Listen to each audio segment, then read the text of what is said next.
The sun cast long shadows over the New Mexico desert, painting the rugged landscape in shades of gold and deep purple. Before we jump back in, tell us where you're tuning in from, and if this story touches you, make sure you're subscribed, because tomorrow I've saved something extra special for you. Thomas "Storm" Anderson, a former Navy SEAL who had earned his nickname through countless covert operations, stood at the edge of his modest ranch, watching dust devils dance across the horizon. To his neighbors in the small town of Sierra Vista, he was just another quiet veteran trying to find peace in the solitude of the desert. But beneath his weathered exterior lay a warrior whose skills would soon be tested in ways he never imagined. The evening air carried the sweet scent of desert sage as Storm walked the perimeter of his property, his boots crunching on the sun-baked earth. The ranch wasn't much compared to some of the sprawling estates in the area, but it was his sanctuary, a place he had built with his own hands after leaving the service. Here, among the cacti and mesquite trees, he had found something that had eluded him during his 20 years in the Navy's most elite unit, Tranquility. His German shepherd, Shadow, trotted beside him, occasionally stopping to sniff the air. The dog had been with him through his last 2 deployments, a faithful companion who had saved his life more times than he cared to remember. Now they patrolled the ranch together, though these days their biggest concerns were usually coyotes trying to get at the chickens. Storm's ranch sat in a strategic location, though he hadn't thought much about that when he bought it. The property straddled an old cattle trail that wound through a narrow canyon, providing one of the few passable routes through this section of the Sangre de Cristo Mountains. It was this very feature that would soon draw unwanted attention from people who saw the land's potential for something far more sinister than raising horses and growing alfalfa. As he made his way back to the modest adobe house, Storm's thoughts drifted to his wife Maria, who had passed away 2 years ago. She had loved this place, had seen its potential when it was nothing but overgrazed pasture and crumbling buildings. Together, they had transformed it into a working ranch, complete with a small herd of horses they used to help troubled veterans find their footing again. The therapy program had been Maria's idea. She always said that horses could heal wounds that doctors couldn't touch. Inside the house, Storm poured himself a cup of coffee and settled into his favorite chair, an old leather recliner that had seen better days.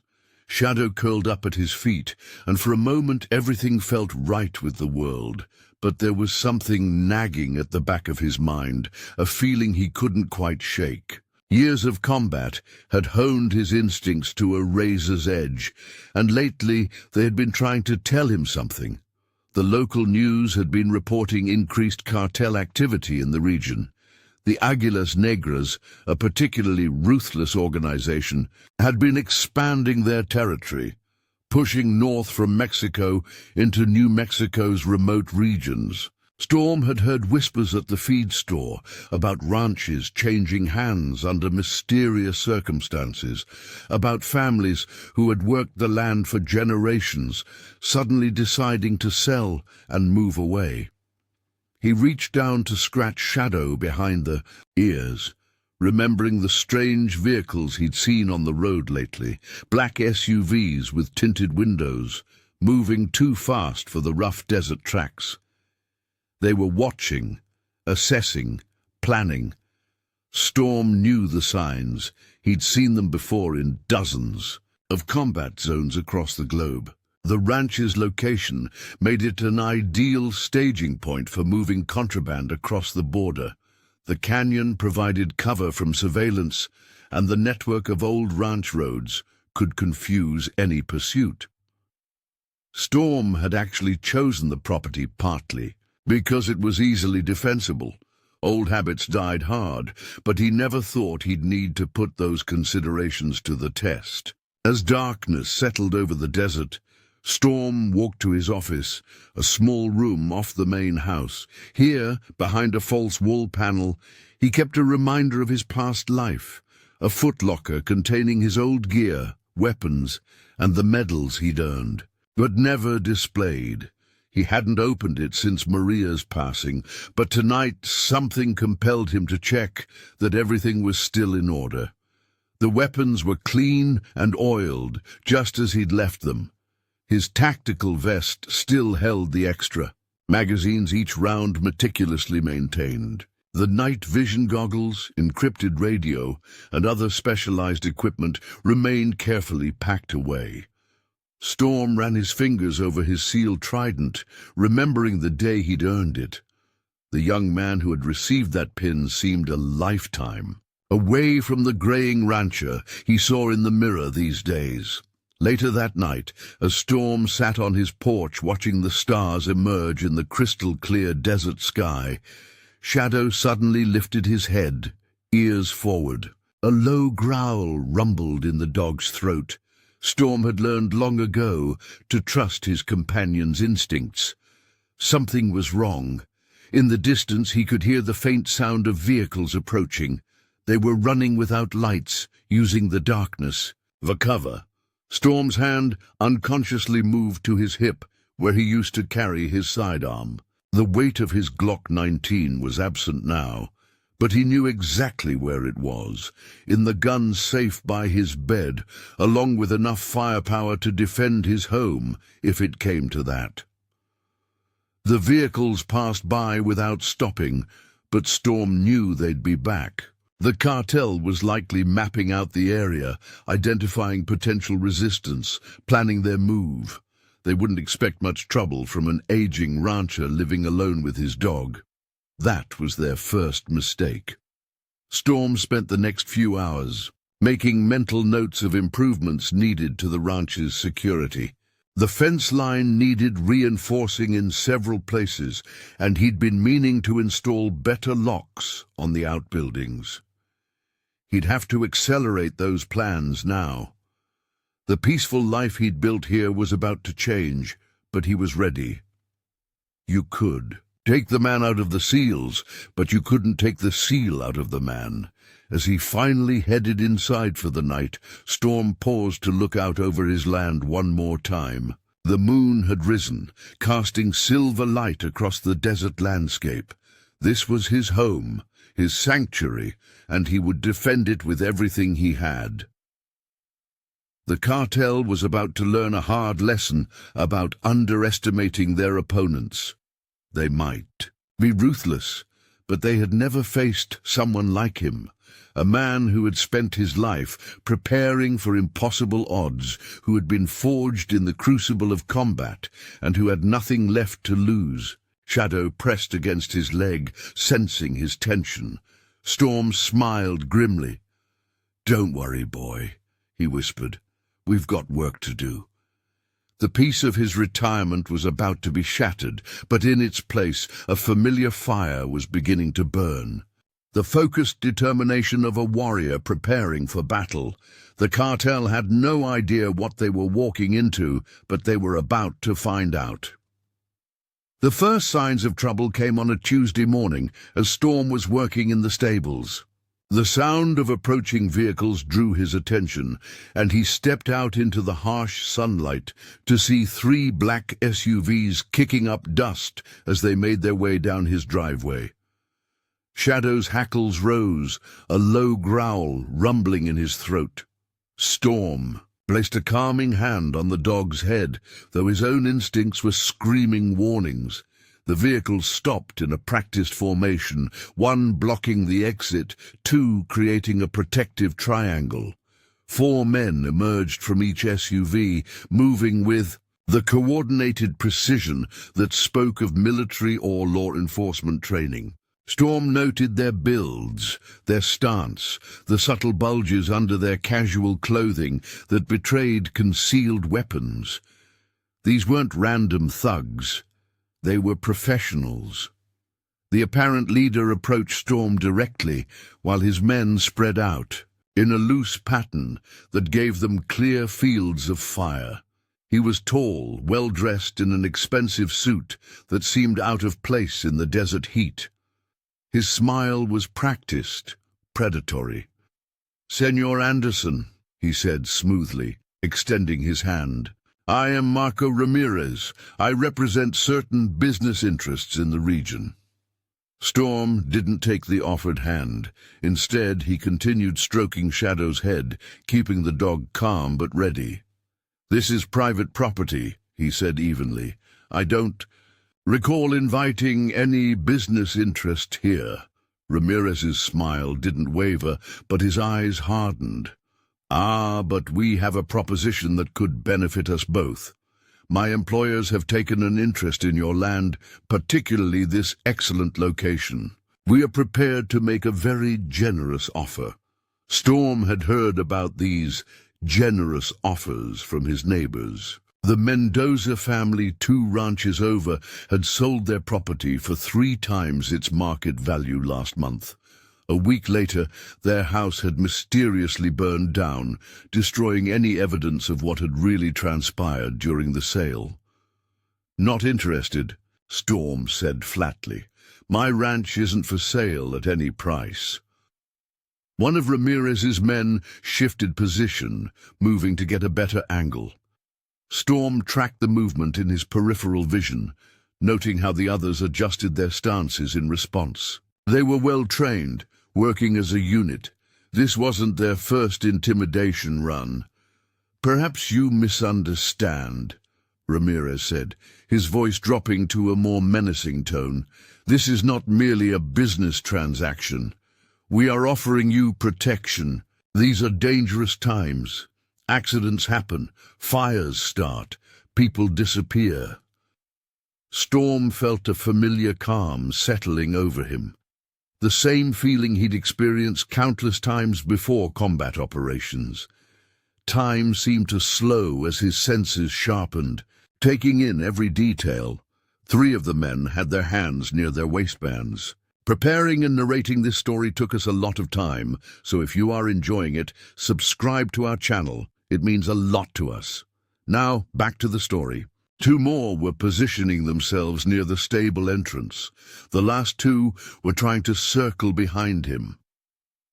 "I appreciate your concern," Storm replied, his voice steady, "but I can take care of myself." He turned slightly, using the movement to get a better view of the men trying to flank him. "Now, unless you have a warrant or legitimate business here, I'm going to have to ask you to leave." Ramirez's facade cracked slightly, showing the steel beneath. "You are making a mistake, old man. No one refuses us. Look around. You are alone here. Who will help you when things go wrong?" Storm allowed himself a small smile, one that never reached his eyes. "I've been alone in worse places than this, Mr. Ramirez, and I'm still here." The tension in the air was palpable. Storm could sense the men around him wanting to make a move, waiting for the order. But Ramirez was smarter than that. He recognized something in Storm's demeanor, a certainty that gave him pause. "Think about our offer," Ramirez said finally, reaching into his jacket. Storm tensed, but the man withdrew only a business card. He placed it carefully on a fence post. "You have 3 days to reconsider. After that, things become complicated." The men withdrew to their vehicles with the same practiced precision they had shown upon arrival. As they drove away, Storm memorized their license plates, though he suspected they were probably stolen or registered to shell companies. Shadow whined softly, pressing against Storm's leg. "I know, boy," he muttered. "We've got trouble coming." Inside the house, Storm went straight to his office and opened his laptop. He began researching the Aguilas Negra cartel, particularly their recent movements in the region. The pattern was clear. They were systematically taking control of key properties along their smuggling routes, using a combination of bribes, threats, and violence. He pulled up satellite imagery of his ranch and the surrounding area, studying the terrain with new eyes. The canyon, that had once seemed like a peaceful natural feature, now looked like what it truly was: a tactical corridor. His ranch wasn't just in their way, it was essential to their operations. Storm created a detailed map marking potential, approach routes, natural choke points, and defensible positions. He'd done this countless times before, but never for his own home. The irony wasn't lost on him. As evening approached, Storm made a series of phone calls to people he hadn't contacted in years. Old teammates, fellow operators who had settled in the region after leaving the service. He didn't ask for help directly. Men like them understood the weight of such requests. Instead, he simply informed them of the situation, letting them decide how to respond. The responses were immediate and unanimous. They would come, not out of obligation, but because this was what they did. They fought against those who preyed on the vulnerable, who thought their money and violence gave them the right to take whatever they wanted. As darkness fell, Storm began preparing the ranch for what was to come. He moved his horses to a neighbor's property, a fellow veteran who asked no questions when Storm requested the favor. Then he began transforming his peaceful home into a fortress. The ranch's security cameras were upgraded with military-grade thermal imaging capabilities. Motion sensors were installed at key points along the perimeter. The old barn was reinforced and stocked with supplies, medical equipment, ammunition, communication gear. Every approach to the ranch was noted and prepared for. In the pre-dawn hours, Storm stood in his office, looking at the now open footlocker. He lifted out his combat gear, each piece carrying memories of battles fought and brothers lost. As he donned the familiar equipment, he felt the years falling away. The peaceful rancher receded, replaced by the warrior he had always been beneath the surface. His satellite phone chirped.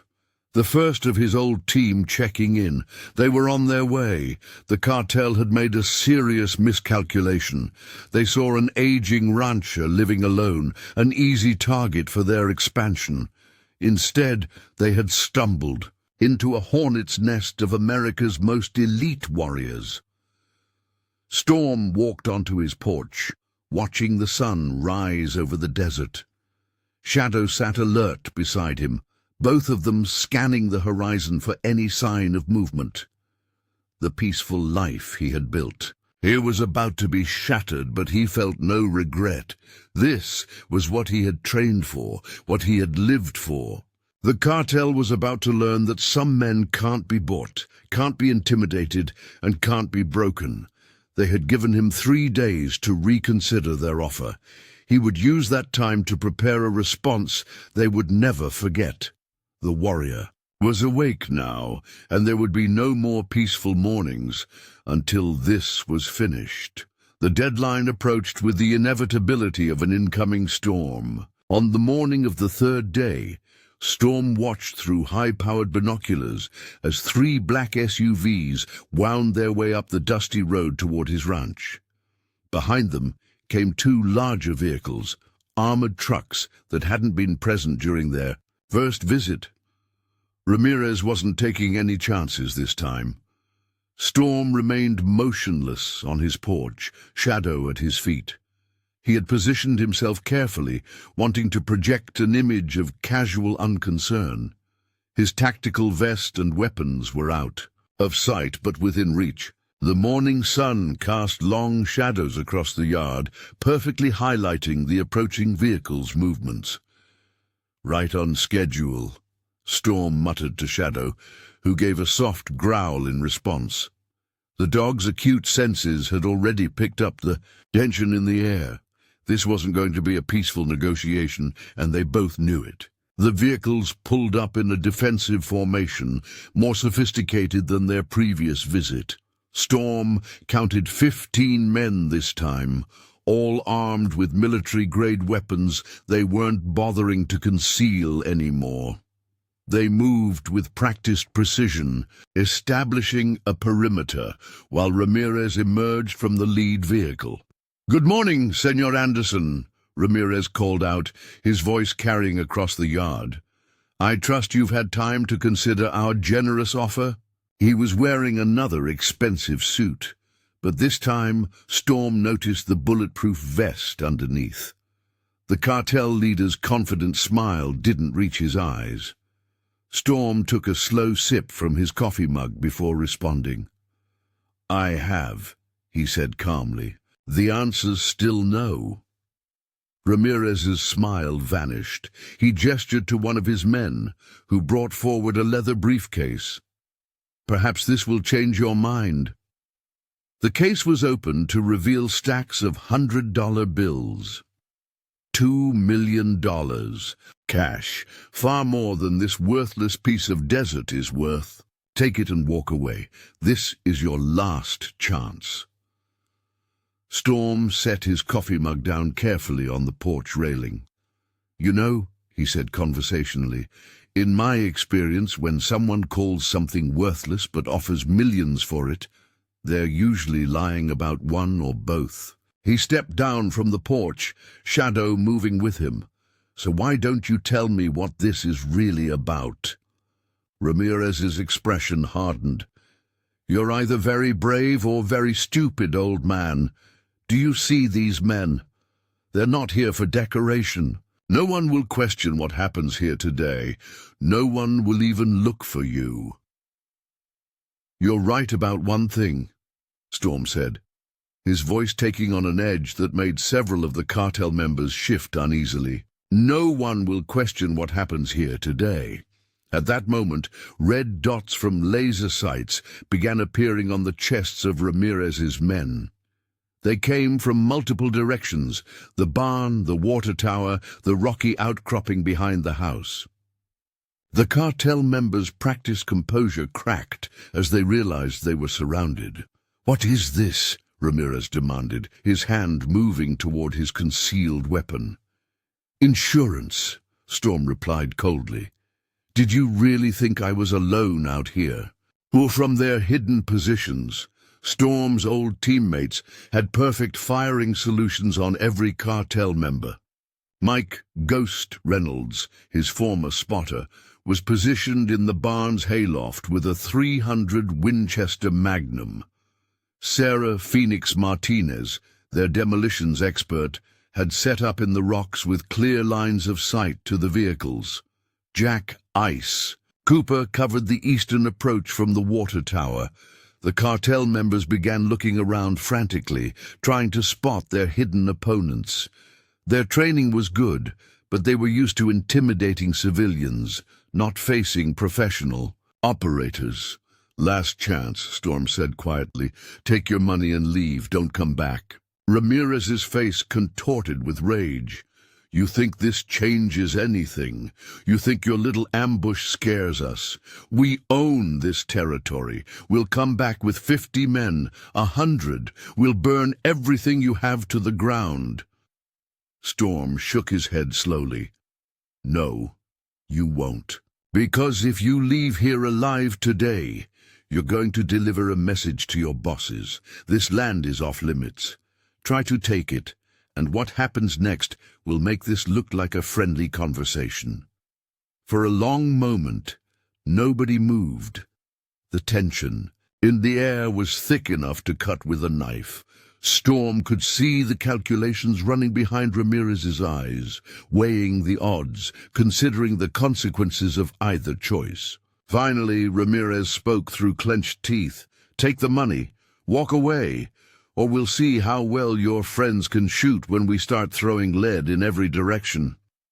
Storm's response was immediate. He drew his concealed pistol with lightning speed, the movement so fluid it seemed almost casual.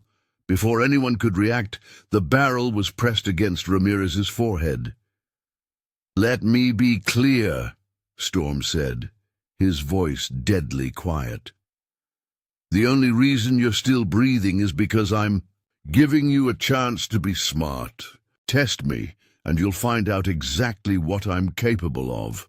The cartel members raised their weapons, but the laser sights dancing across their chests gave them pause. They were professionals. They knew when they were in a tactical disadvantage. "You have no idea what you're starting," Ramirez growled, but Storm could hear the fear creeping into his voice. "Wrong again," Storm replied. "I know exactly what this is. I've fought cartels before in places you've never heard of. The only difference is, this time it's personal." From his position in the barn, Ghost's voice crackled over Storm's concealed earpiece. "Vehicle approaching from the south, fast." Storm didn't take his eyes off Ramirez. "That'll be the local sheriff. I called him 20 minutes ago. He's very interested in all these armed men trespassing on private property." Ramirez's composure finally cracked. "Fall back," he ordered his men. "We're leaving." "Ugh." The cartel members retreated to their vehicles, maintaining what dignity they could while keeping their eyes on the unseen threats surrounding them. As they pulled away, Storm knew this was just the beginning. The cartel wouldn't take this humiliation lightly. After the vehicles disappeared in a cloud of dust, Storm's teammates emerged from their positions. Ghost was the first to reach him, clapping him on the shoulder. "Just like old times," Ghost grinned, "though usually we had more backup." "We'll need it," Storm replied grimly. "They'll be back, and next time they won't bother with negotiations." Phoenix approached, her rifle slung over her shoulder. "Then we'd better get ready. I've got some ideas for welcoming presents they won't expect." Storm nodded, his mind already racing with plans. The cartel had made a critical mistake. They had given him time to prepare. They thought they were dealing with a stubborn old rancher. Instead, they had walked into a trap set by some of the most highly trained warriors in the world. As his team gathered in the barn to plan their defense, Storm felt a familiar energy coursing through him. This wasn't just about protecting his land anymore. It was about standing up to the kind of evil he had fought his entire life. The cartel thought they could take whatever they wanted through fear and violence. They were about to learn that some men don't break, don't bend, and don't back down. The war for the ranch was about to begin, and Storm intended to teach the cartel a lesson they would never forget. The distant sound of helicopter blades cut through the desert night, drawing Storm's attention skyward. Through his night vision goggles, he tracked the aircraft's movement, a Black Hawk, flying without lights, heading south toward the Mexican border. It wasn't military. Its flight pattern was too erratic, too low. Cartel reconnaissance. "They're getting bold," Ghost muttered beside him, tracking the helicopter through his spotting scope. "Flying that close to a military installation." "They own the local authorities," Storm replied, his voice grim, "and they think that makes them untouchable." Inside the barn, now converted into their command center, Phoenix and Ice were finalizing their defensive preparations. The once simple structure had been transformed into a fortress, with reinforced walls, emergency medical supplies, and enough ammunition to fight a small war. "Thermal imaging shows movement in the foothills," Phoenix reported, gesturing to a bank of monitors they'd set up. "3 groups, probably advanced scouts. They're being careful, staying out of normal visual range." Storm studied the heat signatures on the screen. The cartel was learning, adapting their tactics. They wouldn't make the same mistakes twice. "How's the prototype coming?" he asked, turning to Ice. Ice grinned, leading them to a workbench, where he'd been tinkering with a series of devices. Better than expected, these remote-triggered EMPs will fry any vehicle's electronics within a 20-foot radius. Silent, invisible, and completely deniable. Good, Storm nodded. Plant them along their likely approach routes. I want options beyond just bullets when they come.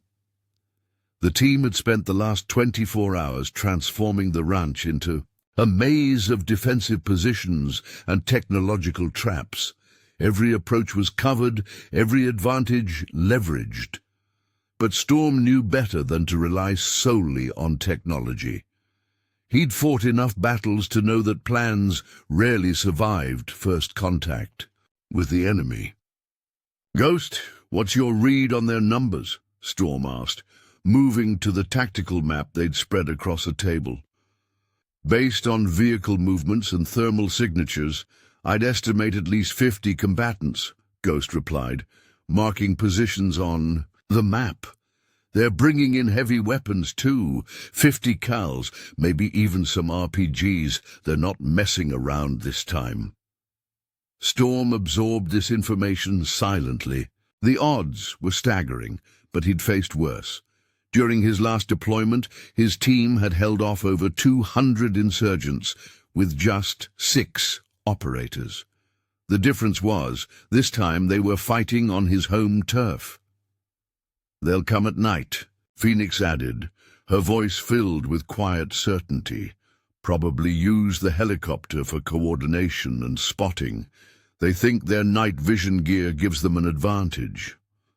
Storm allowed himself a small smile. The Cartel didn't know that his team had access to equipment that was generations ahead of anything available on the civilian market. Equipment that had been permanently borrowed from various classified operations over the years.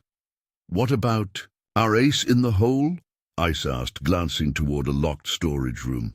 "Not yet," Storm replied. "We save that for when we really need it. For now, we stick to the basics. Let them think they know what they're dealing with."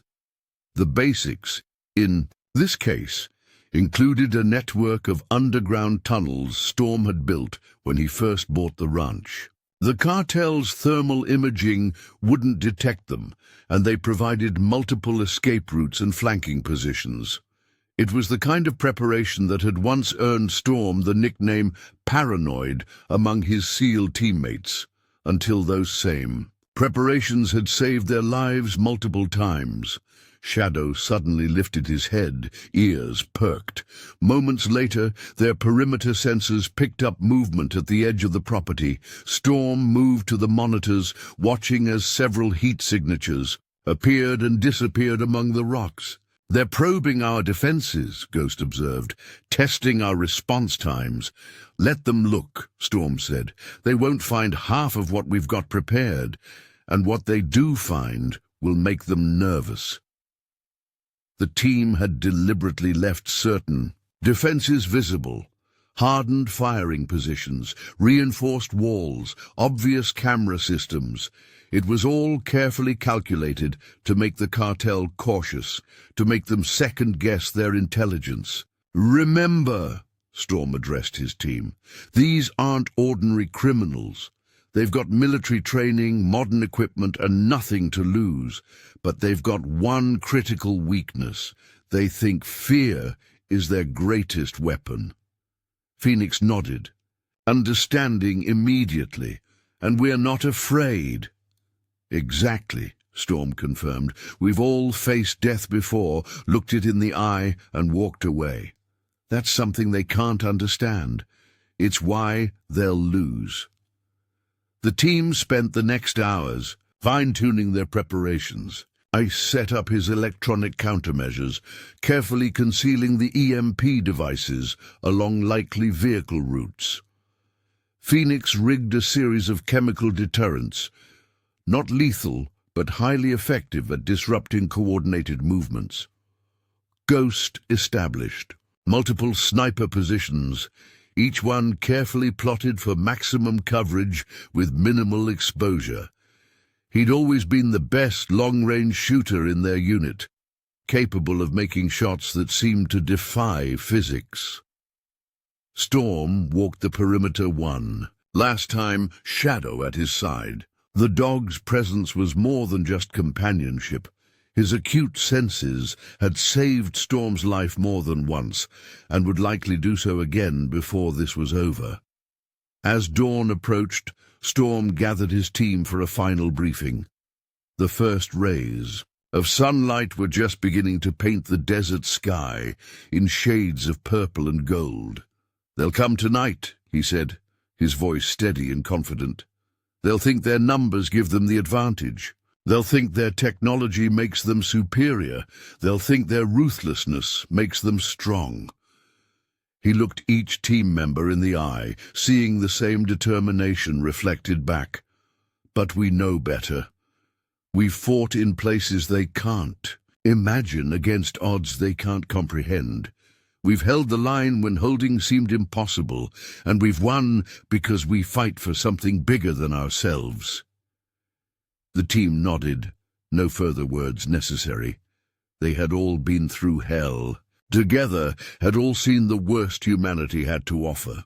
But they had also seen the best. The unwavering courage, the unbreakable bonds, the absolute certainty that they would die for each other without hesitation.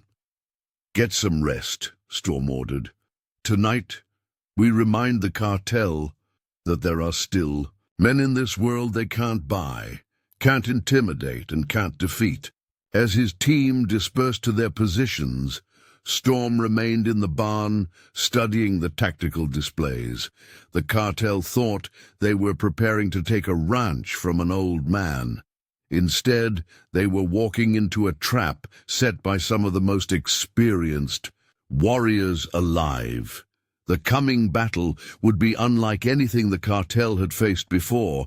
They were used to fighting through fear and brutality, but they were about to learn that true strength comes from something deeper, from conviction, from brotherhood, from the unshakable knowledge that some things are worth dying for. Storm checked his weapons one last time, each movement precise and practiced. The peaceful rancher was gone now, replaced by the warrior he had always been. The Cartel had made a fatal mistake. They had given him time to prepare, time to plan, time to remember who he really was. As the sun climbed higher in the sky, Storm allowed himself a grim smile. Tonight, the Cartel would learn why Navy SEALs were considered the most lethal fighters in the world. And this time, it wasn't just about completing a mission. This was about protecting his home, his principles, everything he had built. The war for the ranch was about to begin, and Storm was ready to teach the Cartel a lesson in what real warfare looked like. Dusk settled over the ranch like a heavy blanket, bringing with it an eerie stillness that Storm recognized from countless combat operations. In the command center, his team made their final preparations, each operator moving with the fluid efficiency that came from years of experience. Satellite feed shows multiple vehicles gathering near the old mining road, Phoenix reported, her eyes fixed on one of the tactical displays. "They're being smart, keeping their distance until full dark." Storm nodded, making mental adjustments. To their defense plan, the Cartel was showing more tactical sophistication than expected, but that could work to their advantage. Sophisticated enemies tended to overthink, to second-guess themselves when things didn't go according to plan. "Time to deploy the countermeasures," Storm ordered. "Ice, get your toys in place. Phoenix, start the environmental preparations. Ghost, I want you on Overwatch from Position Alpha. They'll be looking for snipers in the obvious spots. Let's use that against them." The team dispersed, each member moving with quiet purpose. Ice began activating his network of electronic warfare devices, signal jammers, thermal decoys, and the newly installed EMP traps. These wouldn't just disable the Cartel's vehicles. They would create confusion and doubt among their forces. Phoenix headed to the ranch's irrigation system, which they had modified over the past day. Instead of water, The pipes now contained a carefully formulated mixture of tear gas and smoke compounds. With the flip of a switch, they could turn sections of the ranch into a chemical warfare zone. "Remember," Storm's voice crackled over their encrypted comms, "we're not just fighting them physically. We're fighting their confidence, their certainty. Every surprise, every setback makes them question their intelligence, their planning." Ghost's voice came back, tight with controlled excitement. "Just like that time in Kandahar, the more tricks we pulled, the more paranoid they got." "Exactly," Storm confirmed. "By the time they realize what's really happening, it'll be too late." The team had prepared multiple layers of defense, each designed to compound the psychological impact on their attackers. The visible fortifications were just the surface. Beneath them lay a complex web of traps, false trails, and killing zones. Storm moved to his position in the reinforced barn, Shadow at his side. The dog's ears were perked, his body tense, with anticipation.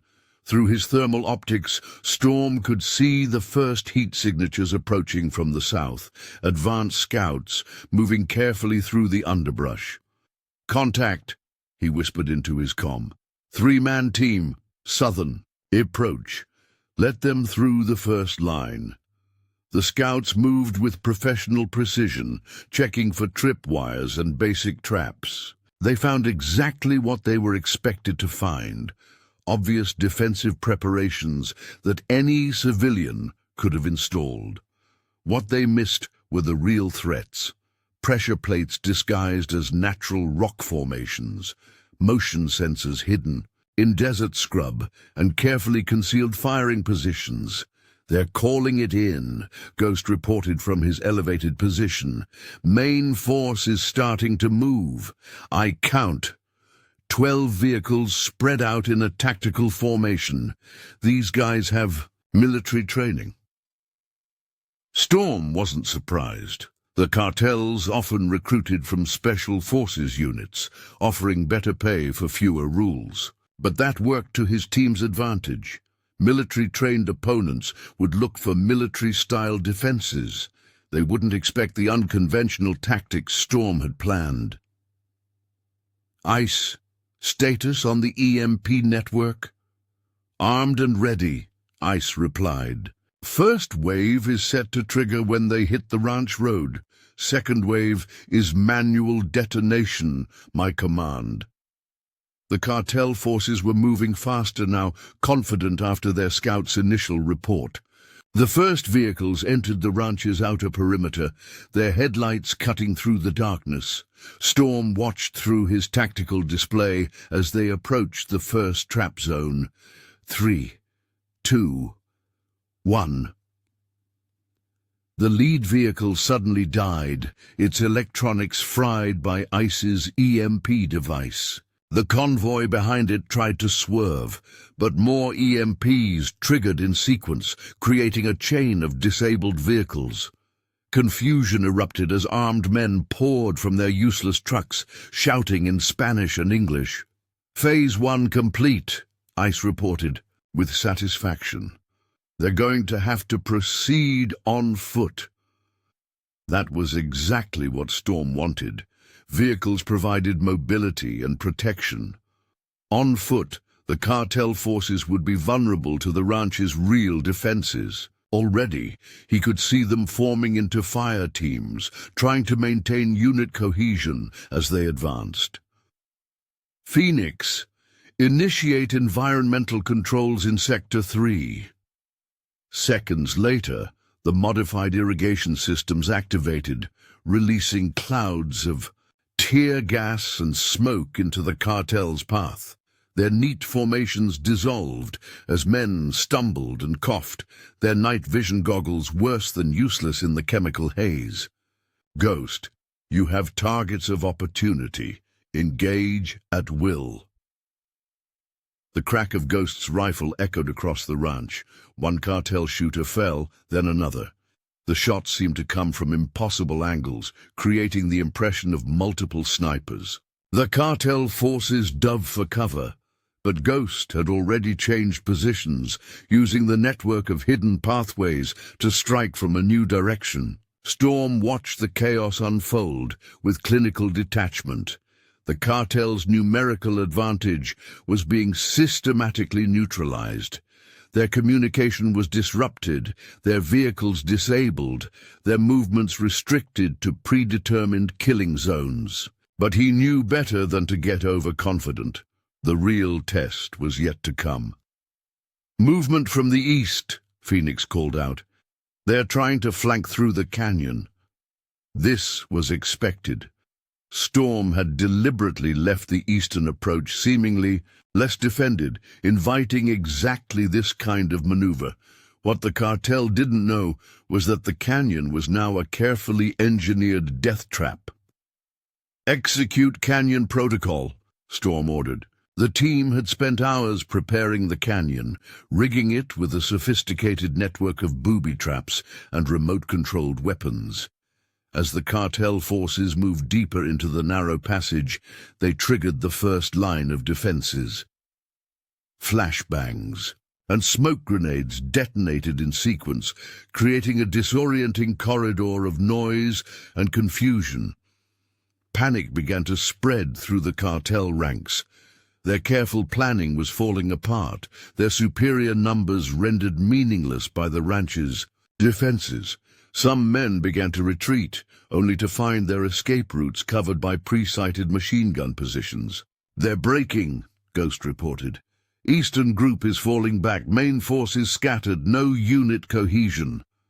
Storm keyed his radio. "All units, execute containment protocol. Don't let them regroup." The team moved with practiced coordination, each member knowing their role perfectly. Phoenix's chemical deterrence herded the cartel forces into predetermined zones. ICE's electronic warfare suite prevented them from calling for reinforcements. Ghost's precision fire eliminated anyone who tried to establish a command position. Storm watched it all through his tactical displays, making minor adjustments as needed. The cartel had come expecting to overwhelm a simple ranch with brute force. Instead, they had walked into an expertly crafted tactical scenario, designed by men who had spent their lives mastering the art of asymmetric warfare. As the battle reached its crescendo, Storm allowed himself a moment of grim satisfaction. The cartel was learning a lesson that many had learned before them. True strength wasn't about numbers or weaponry. It was about skill, preparation, and the unshakable determination to protect what was yours. The ranch's defenses weren't just physical barriers. They were a testament to everything Storm and his team stood for. Every trap, every countermeasure, every carefully planned response represented their commitment to standing against those who would take by force what they couldn't claim by right. As dawn approached, the outcome was becoming clear. The cartel's assault had been broken, their forces scattered and demoralized. But Storm knew this was only the beginning. They would be back, with greater numbers and better preparation. Yet somehow that thought didn't worry him, because tonight his team had sent a message that would echo through the cartel's ranks.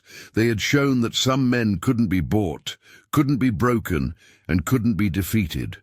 The ranch would stand, not just as a home, but as a symbol of resistance against those who thought their power made them invincible. The war was far from over, but the first battle had been won, and in winning, Storm and his team had demonstrated a truth that the cartel had forgotten, that the strength of warriors isn't measured in weapons or numbers, but in the conviction of their hearts and the justice of their cause.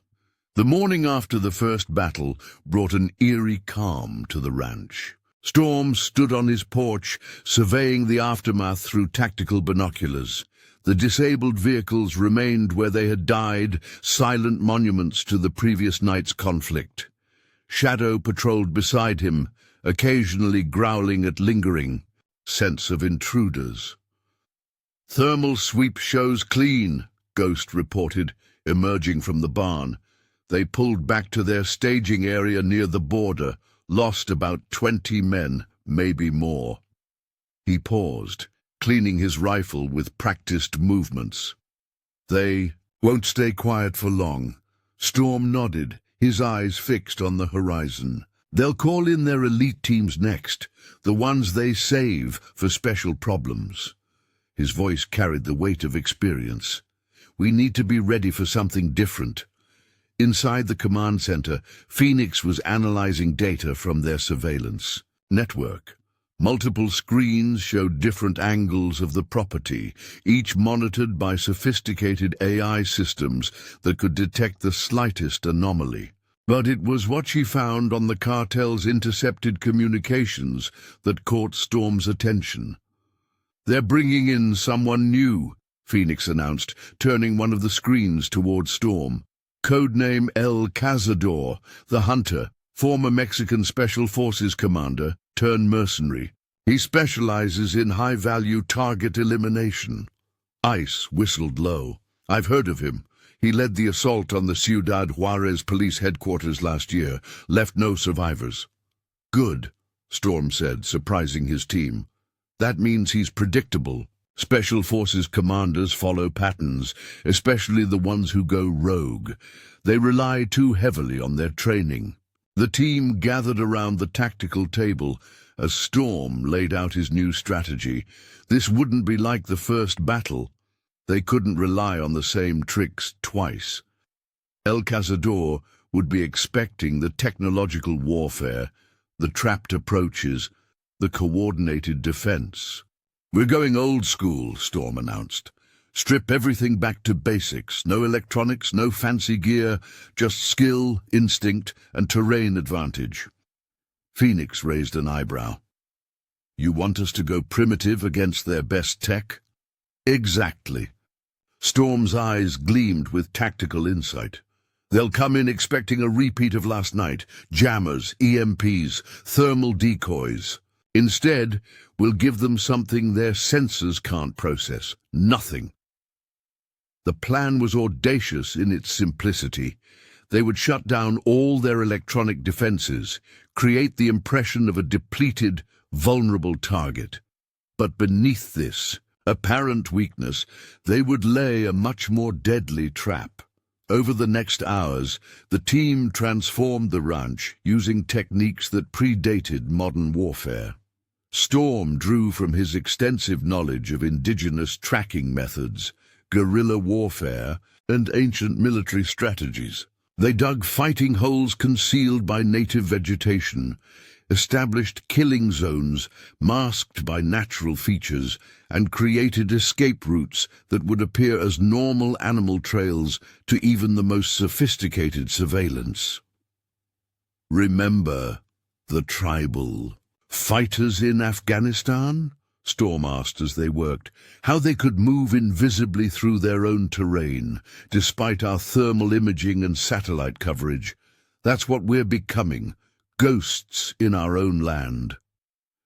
By midday, the ranch had been transformed. Gone were the obvious defensive positions and electronic countermeasures. In their place was a deadly natural labyrinth, where every rock, every bush, every shadow could conceal a lethal surprise. "They'll come at sunset," Ghost predicted, studying the terrain through his scope. "That's when their night vision gives them the biggest advantage." Storm agreed, but he had already planned for this. The team had prepared special arrows treated with a phosphorescent compound. When fired, they would create false heat signatures that would play havoc with thermal imaging. As the sun began its descent, Storm gathered his team for final instructions. Each operator was camouflaged, not with modern tactical gear, but with natural materials from the ranch itself: mud, grass, desert clay. "El Cazador will expect us to fight like modern special forces," Storm explained. "Instead, we're going to fight like our ancestors did, like the warriors who understood that true strength comes from becoming one with your environment." The team dispersed to their positions, moving with a silence born of decades of experience. Storm took his place in a carefully prepared hide, Shadow settling beside him. The dog's dark coat, covered in the same natural camouflage, made him virtually invisible in the growing darkness. Hours passed. The sun set, painting the desert in deep purples and blacks.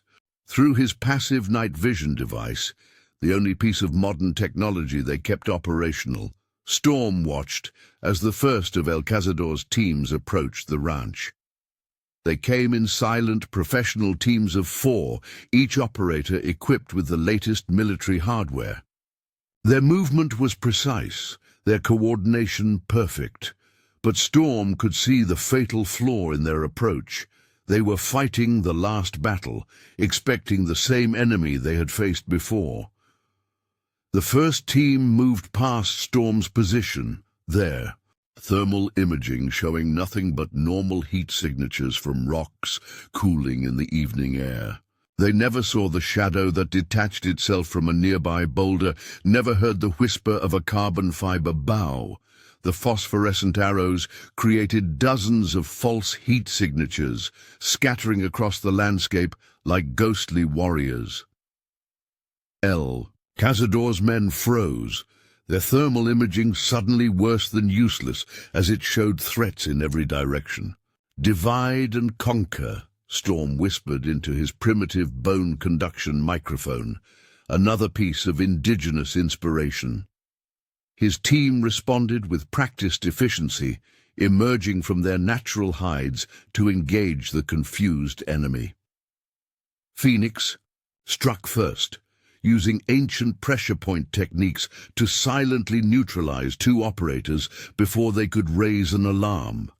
Ice employed a blowgun loaded with tranquilizer darts, a weapon no modern soldier would expect. Ghost, true to his name, moved through the darkness like a spirit, his targets falling without ever seeing their attacker.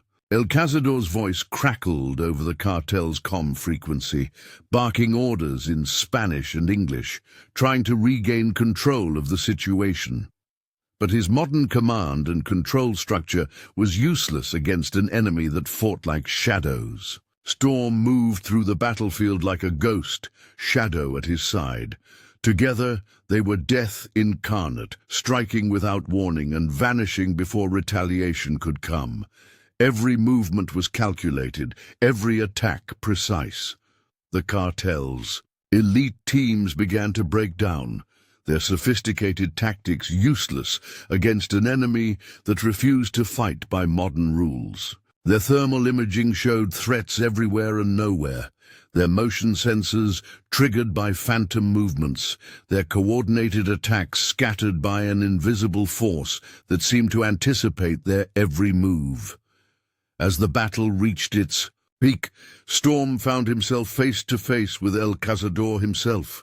The mercenary commander was everything his reputation suggested, skilled, ruthless, and deadly. But he was also a product of modern warfare, dependent on technology and tactical doctrine. Their fight was brief but intense. El Cazador's modern combat techniques met Storm's blend of ancient and modern fighting skills. In the end, it wasn't technology or training that decided the outcome. It was the simple, timeless truth that a warrior fighting for his home would always have an edge over a mercenary fighting for money. As dawn approached, the ranch was quiet once again. El Cazador's elite teams had been systematically dismantled, their modern weapons and tactics proved useless against an enemy that fought like the wind itself. Storm gathered his team at the command center, each operator bearing the mud and dust of battle, but otherwise unharmed. They had proven something remarkable, that in an age of technological warfare, The oldest fighting skills were still among the most effective. "The cartel will think twice before coming back," Ghost said, cleaning his primitive wooden bow alongside his modern rifle. "We didn't just beat them, we humiliated them." Storm nodded, but his expression remained serious. "They'll be back. Men like that can't accept defeat. But next time—" He smiled grimly. "Next time they'll be afraid, and fear makes men careless." The team understood the deeper lesson of the night's battle. They had demonstrated that true strength wasn't found in technology or numbers, but in the warrior's spirit that had driven men to defend their homes since the dawn of time. As the sun rose over the desert, Storm stood on his porch once again, Shadow at his side.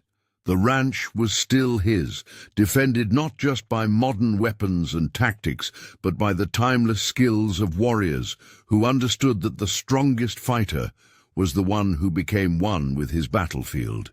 The cartel had learned a costly lesson, that some men couldn't be defeated by modern weapons because their strength came from something far older and more powerful.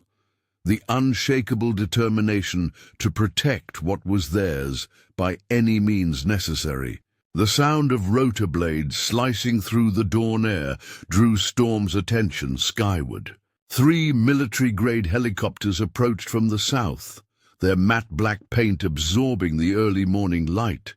These weren't the cartel's usual transport helicopters. These were fully armed gunships, bristling with weapons and advanced targeting systems. "Looks like they're done playing games," Ghost observed from his position in the watchtower. Through his scope, he could make out the distinctive profile of Russian-made attack helicopters, modified with cutting-edge combat systems. Storm studied the approaching aircraft with experienced eyes. "Those are Mi-24 Hinds. Cartel must have some serious connections to get their hands on those." He keyed his radio. "All stations, implement Thunderbird protocol." The team had prepared for this possibility, though they'd hoped it wouldn't come to it. Air assault changed everything. Their previous defensive strategies would be useless against an enemy that could strike from above with impunity. "Phoenix, status on our surprise." "Package?" Storm asked, moving quickly toward the barn. "Ready to deploy," she replied. "But we'll only get one shot at this. Those gunships have thermal imaging that can spot a mouse from 3,000 feet. Inside the barn's hidden armory, Storm accessed a secured vault that hadn't been opened since his active duty days. Inside lay their contingency plan, a prototype anti-aircraft system that officially didn't exist. It had been acquired during a classified operation in Eastern Europe, its very existence denied by multiple governments. "Ice, initiate sonic disruptors," Storm ordered. "Let's see how well those pilots can fly when their instruments start lying to them." Ice activated a network of devices planted around the ranch perimeter. They began emitting frequencies that would interfere with the helicopter's navigation systems, creating false readings and phantom targets. The gunships split formation, each taking up attack positions around the ranch. Their powerful spotlights swept the ground, searching for targets. The cartel had clearly decided that if they couldn't take the ranch by ground, they'd simply destroy it from the air. "They're not just here to scare us," Phoenix observed, monitoring their communications. "They're here to level this place. Orders are to eliminate all resistance." Storm's expression hardened. "Then it's time to show them why SEALs are trained for every environment, air, land, and sea." The team had spent years collecting contingency plans for exactly this type of situation. Each member had specialized skills that went far beyond Standard military training. Phoenix had been an expert in electronic warfare before joining the SEALs. ICE had worked with experimental weapon systems. Ghost could hit a target from distances that defied conventional ballistics. The first gunship opened fire, its heavy machine guns stitching a line of destruction across the empty pasture. But the team was already moving, implementing a plan that would turn the cartel's air superiority against them. "Remember Sarajevo?" Storm asked over the radio as he moved into position. Same principle, different playground. In their early days together, the team had developed a tactic for dealing with enemy helicopters using minimal resources. It was dangerous, borderline suicidal, but it had worked then. It would work now. Phoenix activated a series of powerful strobe lights hidden around the property. The rapid flashing would play havoc with the pilots' night vision systems, forcing them to rely on instruments that ICE's sonic disruptors were already compromising. Ghost, meanwhile, had loaded his rifle with specialized rounds, another souvenir from their military days. These weren't designed to penetrate armor, but to create electromagnetic interference when they struck metal. The lead helicopter banked hard, its pilot fighting against instruments that suddenly couldn't tell up from down. Ghost's first shot struck precisely where he'd aimed, the aircraft's sensor array. The round detonated in a shower of sparks, temporarily blinding the gunship's targeting systems. "Target compromised," Ghost reported calmly, moving to second position. Storm watched as the first phase of their plan unfolded. The helicopters were formidable weapons platforms, but they were also complex machines that relied heavily on electronics. Take away their targeting systems, scramble their navigation, and they became vulnerable. The second gunship moved to cover the first, but now it was ICE's turn. He triggered a series of high-powered electromagnets that had been disguised as ordinary farm equipment. The magnetic fields they generated weren't strong enough to affect the helicopter's engines, but they played hell with their fly-by-wire controls. "Watch your six," Phoenix warned. "Third bird is trying to flank low through the canyon." This was what Storm had been waiting for. The canyon's walls would force the helicopter to fly a predictable path, right into the kill zone they'd prepared. He shouldered the prototype anti-aircraft weapon, its targeting system linking with his neural interface, another piece of classified technology that wasn't supposed to exist. The gunship appeared at the canyon's mouth, its pilot clearly confident in the protection offered by its heavy armor. Storm allowed himself a grim smile as he acquired lock. The weapon he held hadn't been designed to penetrate armor. It had been designed to shut down every electronic system in its target. The blast was silent, invisible. One moment the helicopter was advancing, the next it was dropping like a stone, its engines dead, its controls frozen. The pilot managed to auto-rotate to a rough landing, but the gunship was effectively neutralized. "All teams, execute Phase 2, Storm ordered. "Don't let them get those birds back in the air." The team moved with practiced precision, emerging from hidden positions to secure the downed aircraft. The cartel pilots and door gunners found themselves facing opponents who seemed to materialize from the very ground, their movements coordinated with supernatural precision. The remaining gunships, now facing an enemy that had effectively neutralized their advantages, began to retreat. But Storm knew this wasn't over. It was just the beginning of a new phase in the conflict. "They'll be back," Ghost said, as they secured the captured helicopter. "Next time they'll bring something bigger." "Let them," Storm replied, his voice carrying absolute conviction. "Every time they escalate, they learn the same lesson. Technology isn't everything. The will to fight, to protect what's yours, that's what matters. The team gathered in the command center to assess the situation. They had won this round, but the cost had been high. Their most sophisticated countermeasures had been exposed, and the cartel now knew they were facing an enemy with access to advanced military hardware. "We need to change our strategy," Phoenix suggested. "They'll be expecting more high-tech solutions now." Storm nodded, already formulating plans. "Then we'll give them something they're not expecting. Sometimes the oldest weapons are the most effective." As dawn broke over the ranch, Storm stood watching his team secure their prize. 3 state-of-the-art gunships that would never fly for the cartel again. Each victory came with its own challenges, but each also proved something important. That determination, skill, and the warrior's spirit could overcome any advantage in technology or numbers. The cartel had tried to break them with superior firepower, but they had learned what others had learned before, that some men couldn't be broken, because their strength came from something deeper than weapons or tactics. It came from the unshakable knowledge that they were fighting for something worth dying for. As Shadow padded up beside him, Storm scratched the dog's ears, his mind already working on their next move.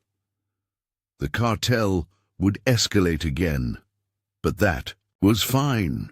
They would face whatever came next, the same way they had faced everything else, together with skill, courage, and the absolute certainty that their cause was just. The war for the ranch continued, but with each battle they sent the same message, that true strength wasn't found in weapons or numbers, but in the heart of warriors who refused to bend, refused to break, and refused to back down.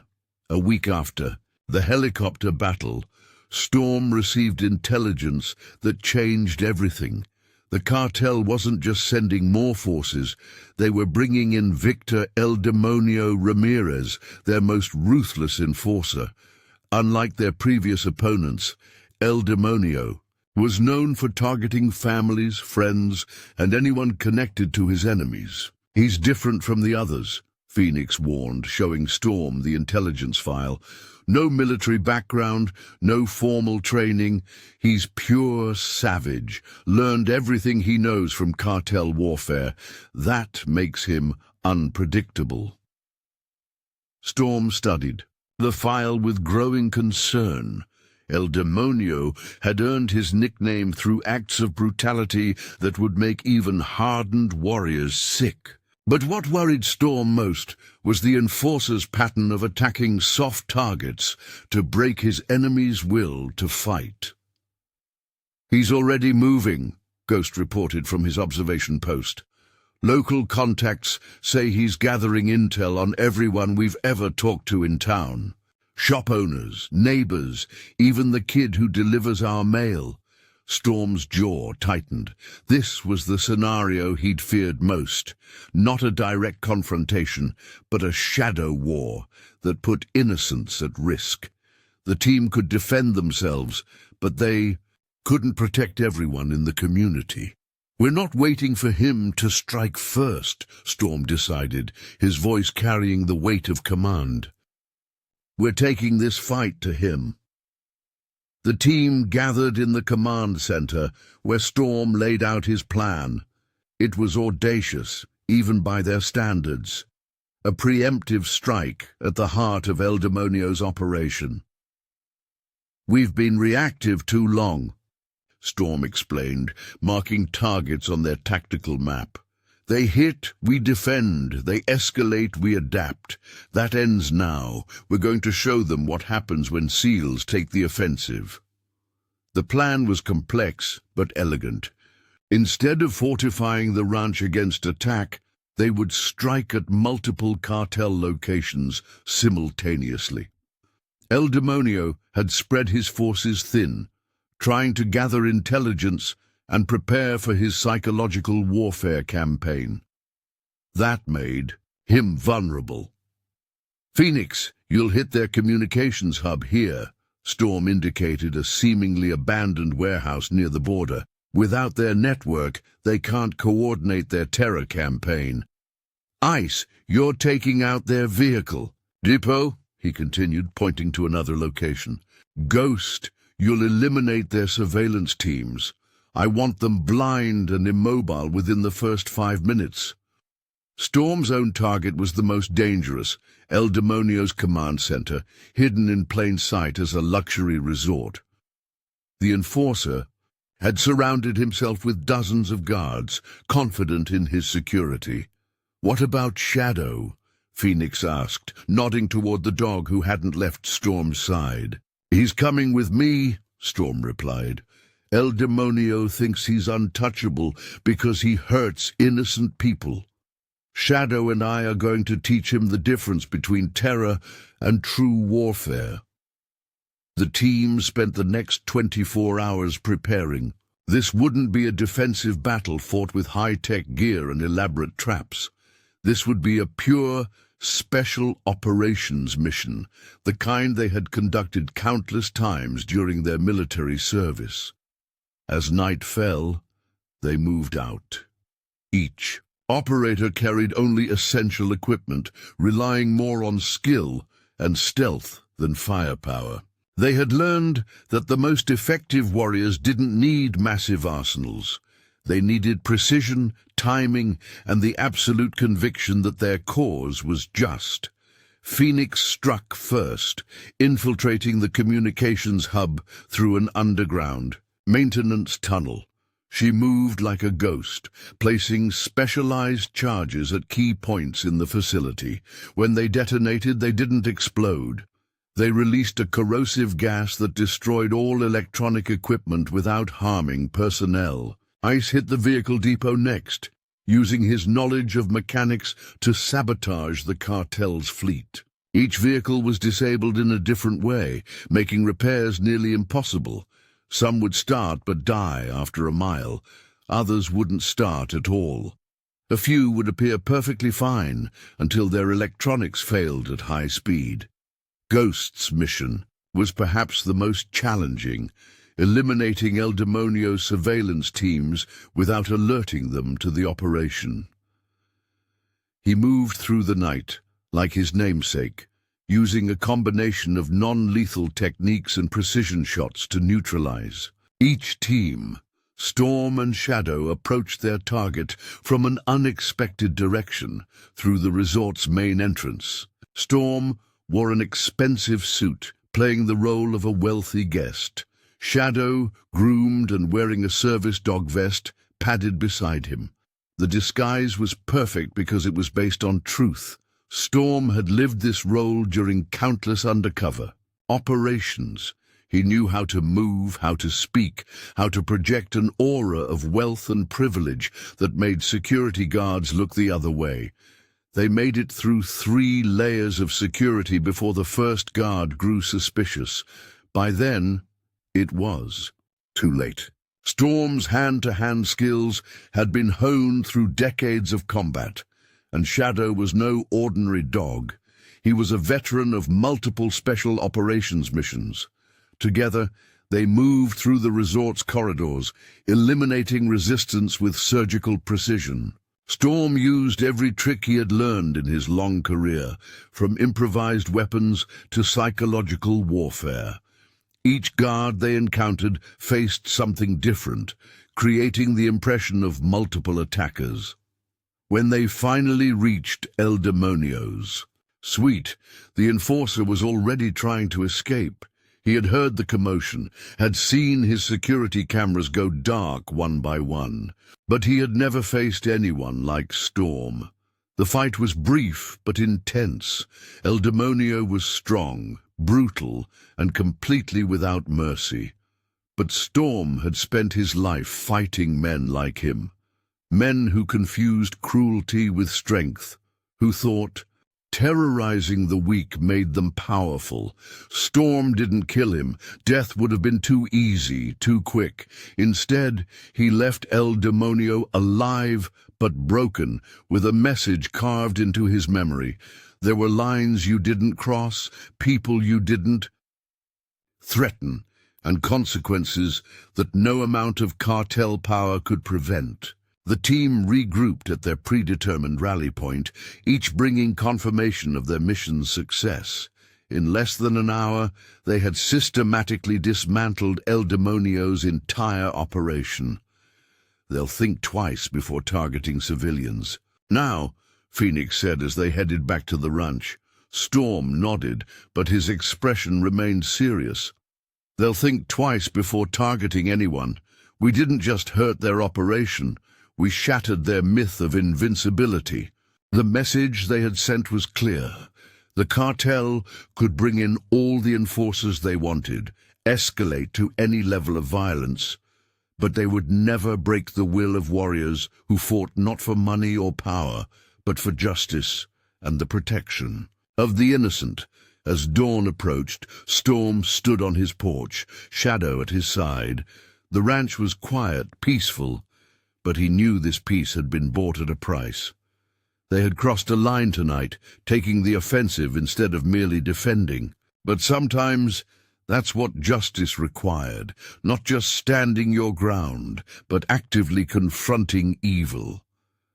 The cartel would respond, of course. They always did. But now they would do so with a new understanding, that they weren't just fighting an old rancher and his friends.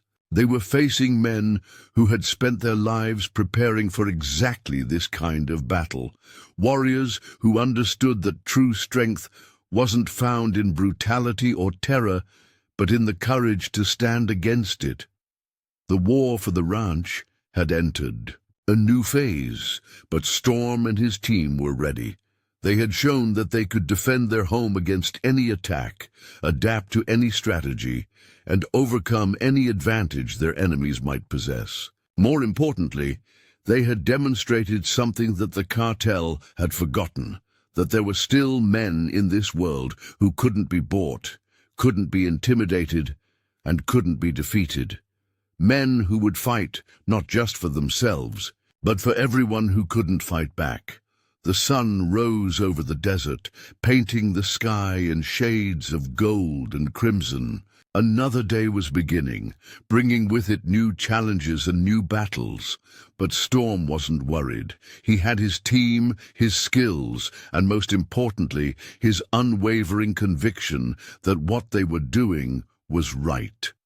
That conviction, more than any weapon or tactic, was what made them invincible. It was what turned ordinary men into warriors, and warriors into legends. The cartel's response to El Demonio's defeat came in a form none of them expected. Instead of another direct assault, they unleashed a sophisticated cyber attack on the region's infrastructure. Power grids failed, communications networks crashed, and electronic banking systems went dark. The small towns around Storm's ranch were thrown into chaos. "This is new," Ice muttered, analyzing the malware that had taken down their local power station. "They've hired professional hackers, probably ex-NSA or Russian cyber warfare specialists. They're not just trying to hurt us anymore, they're trying to turn the whole community against us." Storm watched from his porch as neighbors helped each other set up generators and share resources. The cartel had expected panic and blame. Instead, they were witnessing something powerful, a community coming together in the face of adversity. "They don't understand these people," Storm said, his voice filled with pride. "Out here we still remember what it means to be neighbors, to stand together when times get tough." But the cyber attack was just the beginning. The cartel had launched a multi-layered psychological operation. False news reports began circulating, claiming Storm's ranch was a front for illegal activities. Anonymous tips led to investigations by corrupt officials. Bank accounts were frozen, supplies were delayed, and subtle pressure was applied to anyone who supported them. "They're trying to isolate us," Phoenix observed during their morning briefing. "Cut us off from support. Turn public opinion against us. Make us look like the bad guys." Storm nodded, but there was a glint of determination in his eyes. "Then we'll show them what real community looks like. Ice, how quickly can you get our backup systems online?" The team had prepared for many scenarios, but this one required a different kind of warfare. Instead of fighting with weapons, they needed to fight with truth, solidarity, and the strength of human connections. ICE had maintained a secret server farm in one of the underground bunkers, powered by solar panels and protected by military-grade encryption. Within hours, he had established an independent communication network for the local community. "It's not just about staying connected," he explained to the gathered townspeople. "It's about showing them that we won't be divided, that we're stronger together than they can ever be alone." Phoenix took charge of countering the disinformation campaign. Her background in intelligence operations proved invaluable as she systematically exposed the cartel's lies and replaced them with documented truth. Ghost, meanwhile, used his surveillance skills to identify and track the cartel's agents within the community, but instead of eliminating them, the team did something unexpected. They helped them. When a cartel informant's child got sick, Storm made sure they got medical care. When another agent's farm was struggling, the team organized community support. Each act of kindness was a powerful message.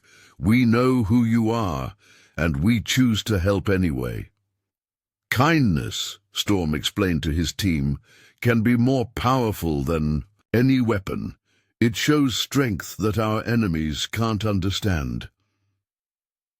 The strategy began to work in ways the cartel hadn't anticipated. Their own agents started questioning their loyalty. The community grew stronger, more united. Local law enforcement, inspired by the ranch's example, began rejecting cartel influence. But the cartel wasn't finished.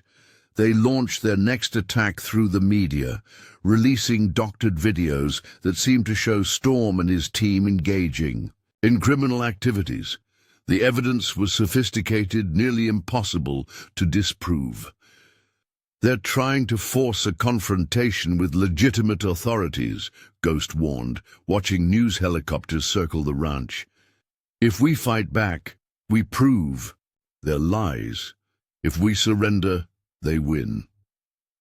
Storm gathered his team for what might be their most important mission yet. "We've been fighting with weapons, with tactics, with technology," he said. "Now we fight with the most powerful force there is, the truth." In a bold move, Storm invited reporters to the ranch. Not just local news, but major networks. Instead of hiding, they opened their doors, showing the world who they really were. The team revealed their military backgrounds, their distinguished service records. They showed how they'd been helping the community, teaching defense classes, supporting local farmers, and protecting the vulnerable from cartel intimidation. Most powerfully, they shared their stories.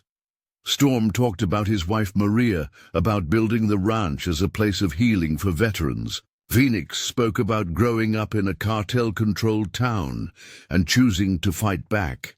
Each team member's history painted a picture of warriors who fought not for glory or power, but for justice and community. The local townspeople came forward, too, sharing how Storm's team had helped them during natural disasters, economic hardships, and cartel threats. The narrative began to shift, not through propaganda or manipulation, but through genuine human connection. The cartel's cyber attacks continued, but now each attempt to disrupt the community strengthened it instead. When they cut power, neighbors shared generators. When they froze accounts, people created informal support networks. When they spread lies, truth spread faster. They don't understand what they're really fighting, Storm told a reporter during a particularly powerful interview.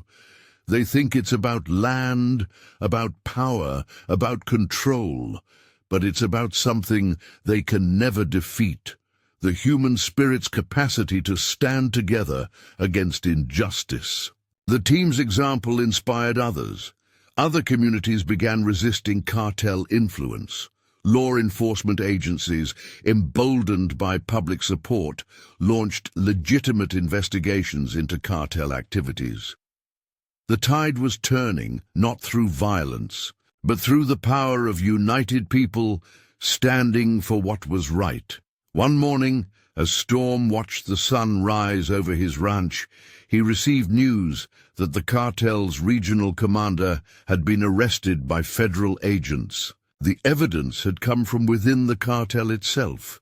Their own people, moved by the example of strength through integrity, had turned against them. "This is how you really win," Storm told his team as they gathered to celebrate. "Not by destroying your enemies, but by showing them a better way, by being the kind of people others want to stand with, not against." The cyber attacks gradually ceased. The disinformation campaign fell apart. The cartel, realizing they were fighting a battle they couldn't win, began pulling back from the region. But Storm and his team knew better than to consider this the end.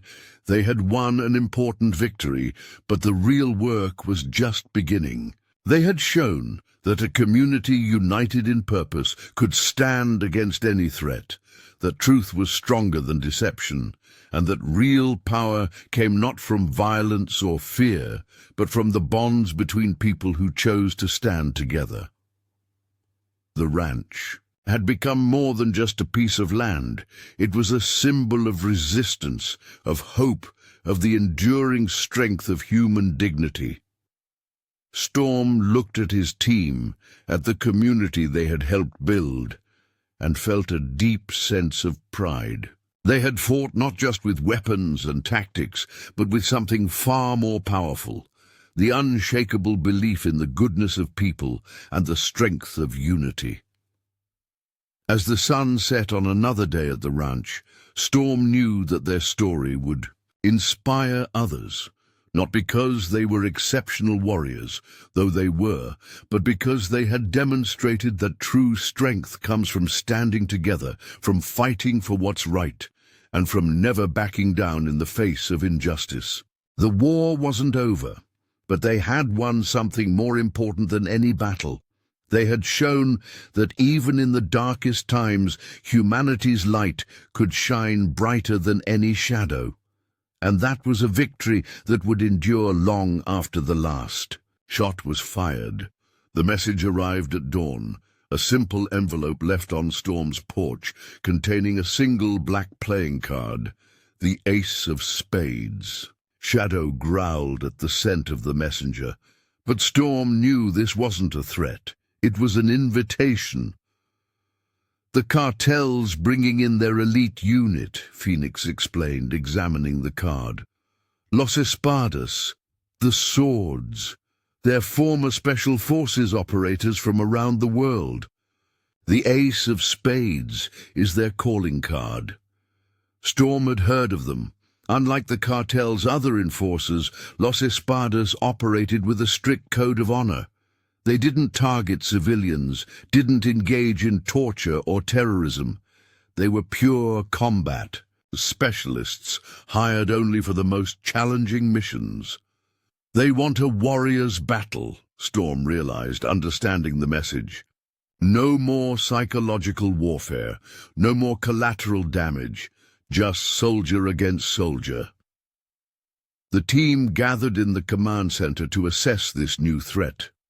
Los Espadas was led by Colonel Marcus Santiago, a former British SAS commander with an impeccable record. Under his leadership, the unit had never failed a mission and never caused a single civilian casualty. "This is different," Ghost observed, studying intelligence reports. "Santiago's men fight with honor. They'll give us a fair fight." "Fair doesn't mean easy," Storm cautioned. "They're professionals, possibly the best the cartel has ever fielded. And they've had time to study our tactics, our techniques, everything we've shown so far." The invitation included coordinates for a meeting, neutral ground where representatives could discuss terms. It was a tradition dating back centuries, warriors meeting to establish the rules of engagement before battle. Storm decided to go, alone, despite his team's protests. "They're showing respect," he explained. "We need to return it. Besides," he added with a grim smile, "if they wanted to ambush me, they wouldn't have sent a warning." The meeting point was an abandoned church. 20 miles from the ranch, Storm arrived exactly at noon, Shadow at his side. Colonel Santiago was waiting, accompanied by a single guard, a show of trust that spoke volumes. "Mr. Anderson," Santiago greeted him formally, "your reputation precedes you. Your defense of the ranch has been impressive." "As has your unit's record," Storm replied evenly. "I know your code.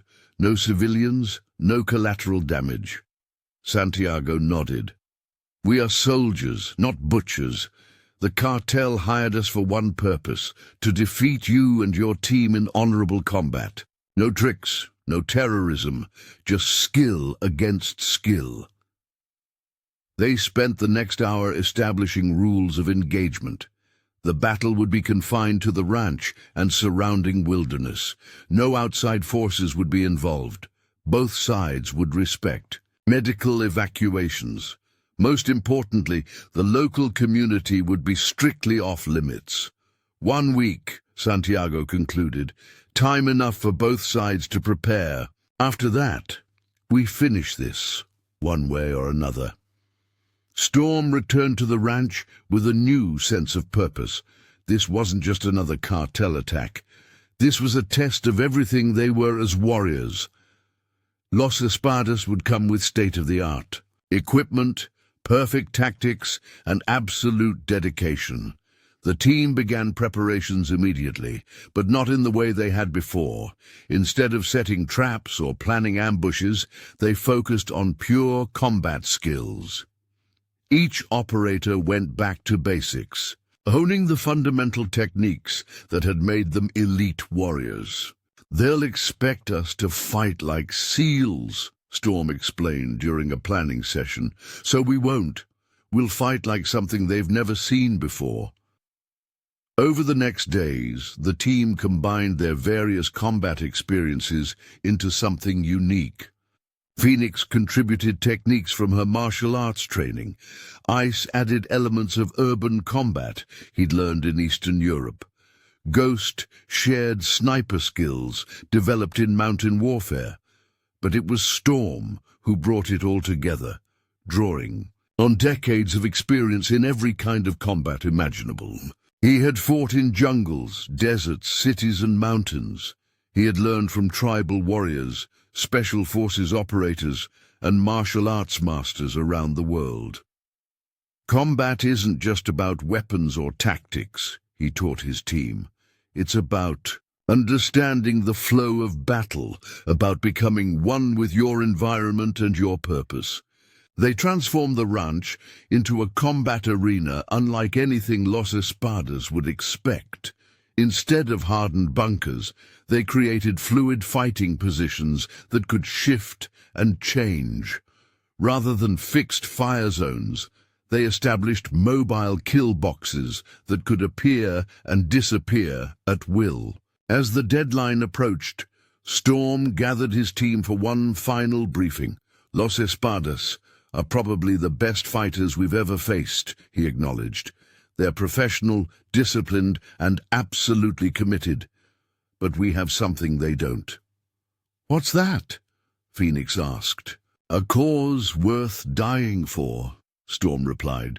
They fight for money, for reputation, for the challenge. We fight for our home, our community, everything we believe in. That makes us more dangerous than they can imagine. The night before the battle, Storm walked the perimeter of his ranch one last time. Shadow padded silently beside him, both of them alert for any sign of early movement. But Los Espadas would honor their word. They wouldn't strike before the agreed time. In the darkness, Storm reflected on everything that had led to this moment. Every battle, every victory, every setback had prepared them for this final test. Los Espadas might be the perfect soldiers, but Storm's team had become something more. They were warriors in the truest sense, fighting not just with weapons and tactics, but with heart and soul. As dawn broke on the appointed day, Storm stood on his porch, watching the sun rise over his land. In the distance, he could see the first signs of Los Espadas's approach. Professional, precise, exactly as expected. His team was ready. They had prepared not just their bodies and their weapons, but their spirits. This would be more than a battle between soldiers. It would be a clash between two different kinds of warriors, two different philosophies of combat. Storm felt a deep calm settle over him, the same feeling he'd experienced before his most crucial missions. Los Espadas were coming with their perfect tactics and professional detachment. They would fight with skill and honor, true to their code. But they would learn what Storm had always known, that the greatest strength comes not from perfect technique or superior equipment, but from the unshakable conviction that you're fighting for something greater than yourself. The war for the ranch was about to reach its climax, and Storm was ready.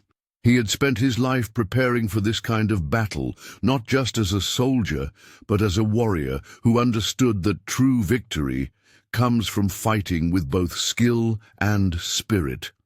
Los Espadas would bring their expertise, their honor, and their determination. Storm's team would meet them with something more powerful, the absolute certainty that they fought not just for land or pride, but for the very principles that made life worth fighting for. The final battle was about to begin, and it would. A test not just their combat skills, but the very essence of what it meant to be a warrior. Storm smiled grimly as he checked his weapons one last time.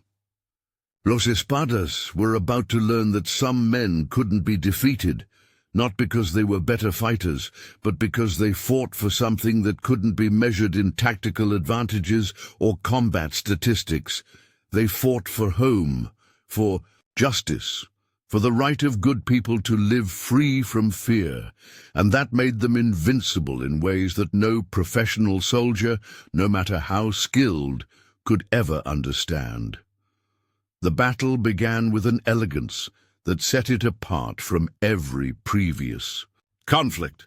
Los Espadas emerged from the morning mist like shadows given form, their movements a testament to years of elite training.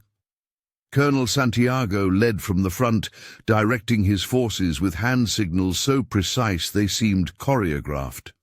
Storm watched through his tactical scope, appreciating the artistry of their approach. This wasn't the brutal efficiency of cartel thugs or the technological superiority of modern mercenaries. This was warfare elevated to its highest form.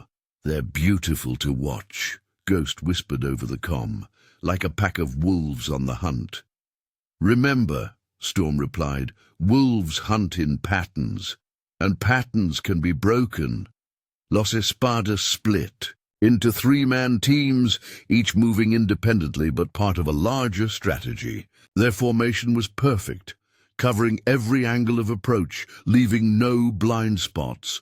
It was textbook Special Forces tactics executed at the highest level. But Storm's team wasn't playing by any textbook. They had spent the past week preparing something entirely new, a combat style that blended their Navy SEAL training with everything they'd learned in their years of warfare. Phoenix struck first, but not with weapons. She triggered a series of underground speakers that began emitting infrasound frequencies, waves too low to hear, but powerful enough to disturb balance and concentration. It was a technique she'd learned from studying ancient temples, where architects had used sound to create feelings of awe or unease. Los Espadas's perfect formation wavered slightly as their inner ears struggled to compensate. It was subtle, barely noticeable, but to warriors of their caliber, even a slight disruption was significant. Ice followed up with his contribution, a network of electromagnetic pulses that didn't disable their equipment but introduced minor calibration errors. Their laser sights would be off by millimeters, their rangefinders showing distances slightly incorrect. "They're adapting," Ghost reported, tracking through his scope. "Santiago's already compensating for the disruptions." Storm had expected nothing less. Los Espadas weren't just skilled fighters, they were problem solvers of the highest order. But solving problems took focus, and focus could be directed. "Execute Phase 2, Storm ordered. The team began their real strategy, a fighting style that defied conventional military doctrine. Instead of maintaining fixed positions, they moved constantly, flowing like water around Los Espadas' advance. Each team member became part of a larger dance, their movements synchronized but unpredictable. Phoenix appeared and disappeared at impossible angles, using techniques learned from parkour experts in urban warfare zones. Ice moved through his sector like a ghost, employing stealth methods taught by indigenous scouts. Ghost abandoned his usual sniper tactics to become a close-quarters threat, applying principles of guerrilla warfare. Los Espadas found themselves facing an enemy that refused to behave according to any recognized combat doctrine. Every time they adjusted to one tactic, the team would shift to something completely different. Colonel Santiago, recognizing the danger, ordered his men to tighten their formation. It was a textbook response to an unpredictable enemy, but that's exactly what Storm had anticipated. "Now," Storm commanded. The team converged from multiple directions, not to attack, but to fragment Los Espadas' formation. They used non-lethal techniques, flashbangs, smoke, and targeted suppressing fire to force the professional soldiers to separate. "They're too good to break," Phoenix warned as she engaged in a close-quarters fight with two of Santiago's men. "They're already regrouping. We're not trying to break them," Storm replied, moving to intercept Santiago himself. "We're teaching them." The battle shifted into close combat, where Los Espadas' superior numbers should have given them the advantage. But Storm's team had prepared for this, each operator drawing on a lifetime of martial knowledge that went far beyond military training. Phoenix flowed through her opponent's defenses, using a combination of Krav Maga and ancient Chinese martial arts. Ice employed Russian Sistema techniques that turned his attackers' strength against them. Ghost revealed expertise in Filipino knife fighting that kept even the most skilled operators at bay. Storm and Santiago finally met in the center of the battlefield, two master warriors recognizing each other's skill. Their fight became the focal point, drawing all eyes as they engaged in combat that transcended ordinary military engagement. Santiago attacked with textbook perfection, each move exactly as it should be. Storm responded with something entirely different, a fighting style that incorporated everything from Native American wrestling to African stick fighting. "You fight like no soldier I've ever seen," Santiago commented during a brief pause, respect evident in his voice. "That's because we're not just soldiers," Storm replied. "We're warriors who've learned that victory isn't about who has the best Technique, it's about who has the better reason to win. The battle continued for hours, neither side willing to concede. Los Espadas demonstrated why they were considered the elite of the elite, adapting to every challenge, overcoming every obstacle. But Storm's team showed them something they'd never encountered, warriors who fought not just with skill, but with absolute conviction in their cause. As the sun reached its zenith, Santiago called his men to halt. Storm's team had matched them, move for move, technique for technique, but more importantly, they had shown them a different kind of warfare, one fought not just with weapons and tactics, but with spirit and purpose. "In all my years of combat," Santiago announced, "I've never faced warriors like you. We could continue this battle, lose more good men on both sides, but for what? You've already proven something more valuable than victory." Storm lowered his weapon, understanding the deeper meaning behind Santiago's words. Los Espadas had come seeking to prove they were the superior fighters. Instead, they had learned that true combat excellence wasn't about perfect technique or flawless execution. It was about fighting for something greater than yourself. "Your skill is unquestionable," Santiago continued, addressing Storm's team. "But your real strength lies in why you fight.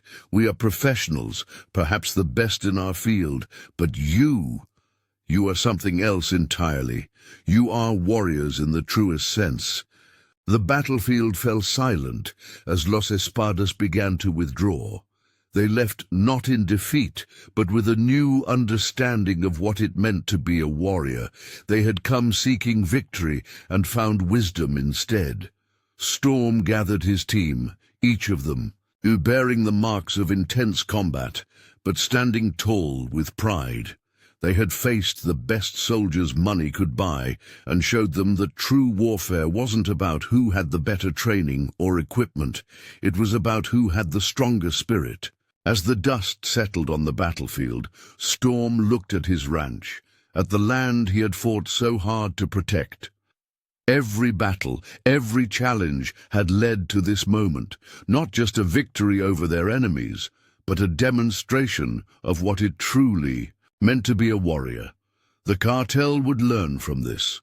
Los Espadas' report would make it clear that this ranch and its defenders were beyond their reach, not because they couldn't be beaten in combat, but because they fought with a power that no amount of money or training could match. They fought with the unshakable conviction that some things were worth any sacrifice, that some principles couldn't be bought or broken.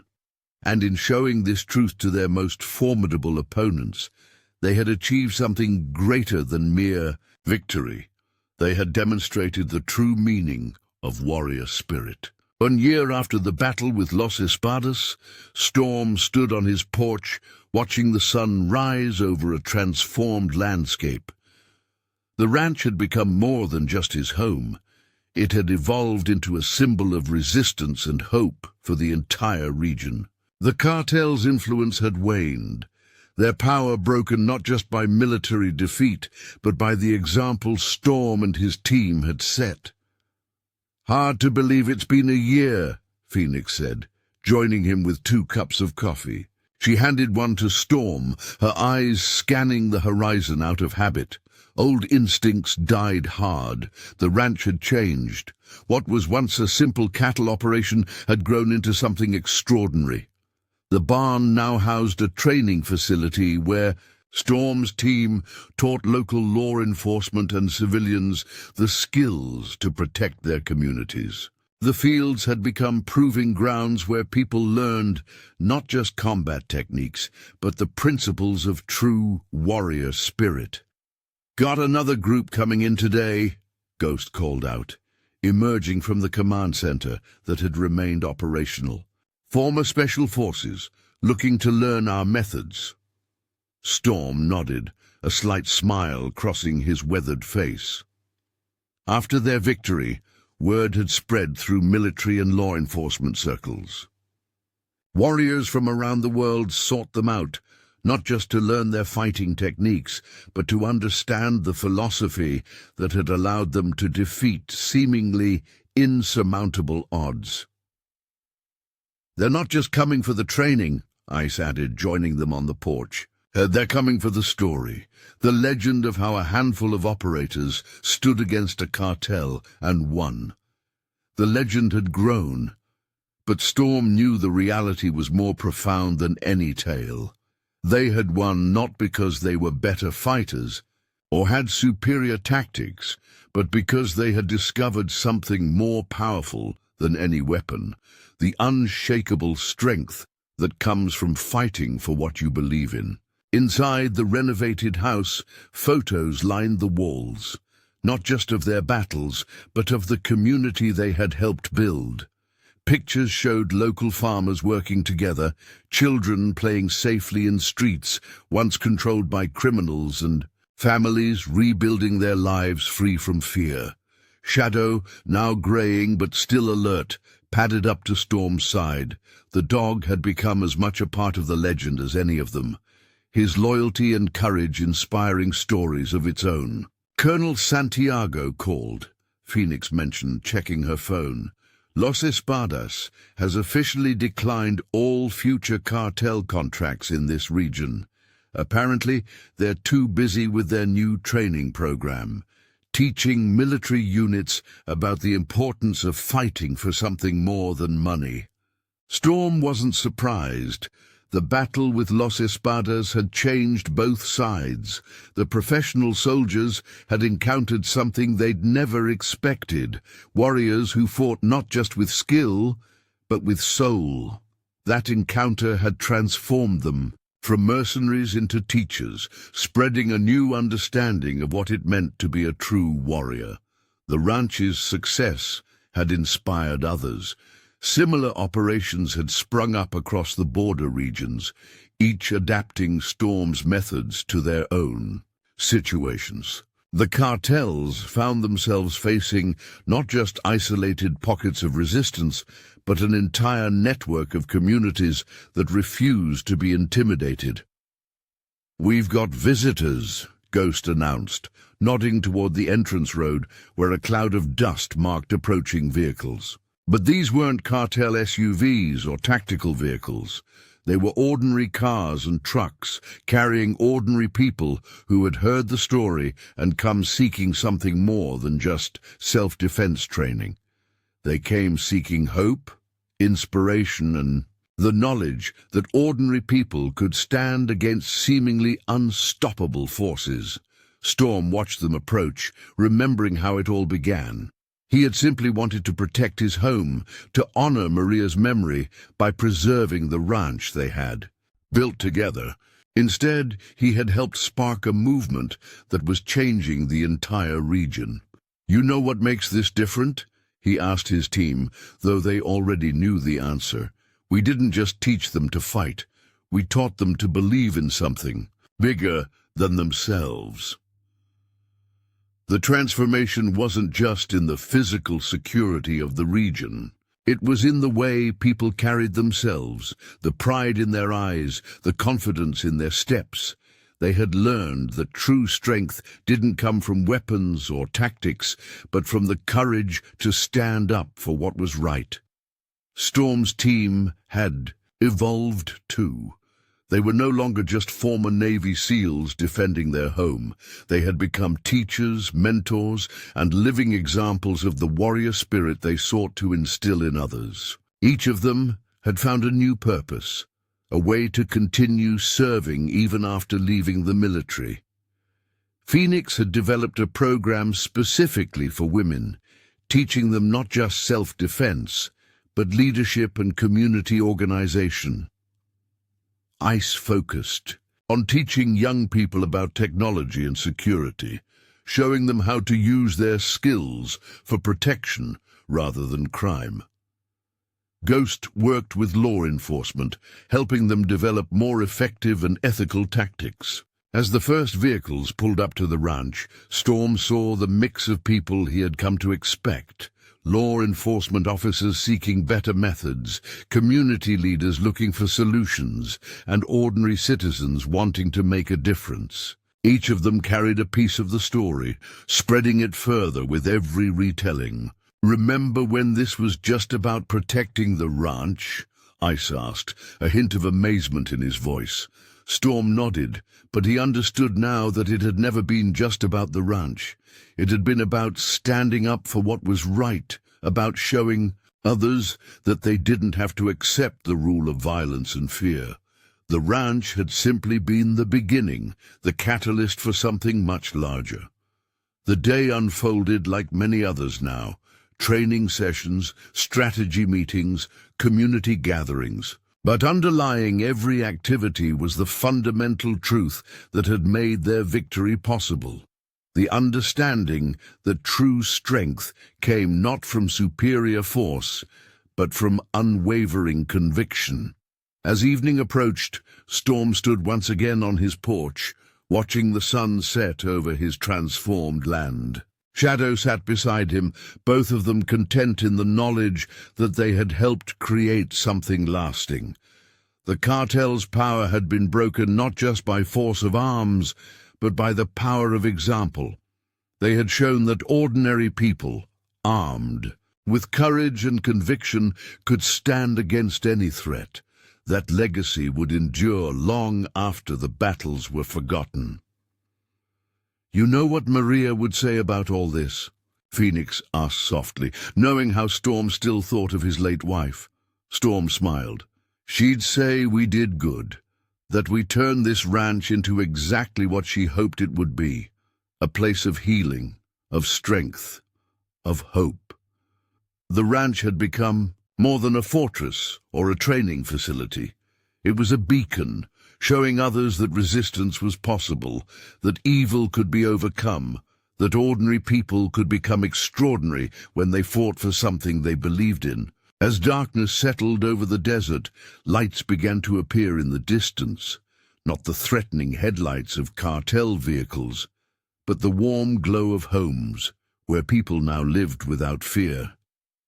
Each light represented a family that could sleep peacefully, knowing that their community stood united against any threat. The war for the ranch had ended, but its impact continued to spread. Storm and his team had shown that victory wasn't just about defeating an enemy. It was about building something stronger in the aftermath.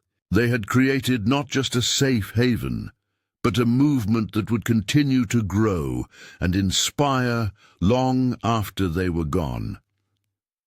In the end, that was their greatest victory.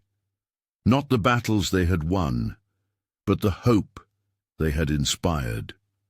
They had shown that one person's stand for justice could ignite a flame that would light the way for others.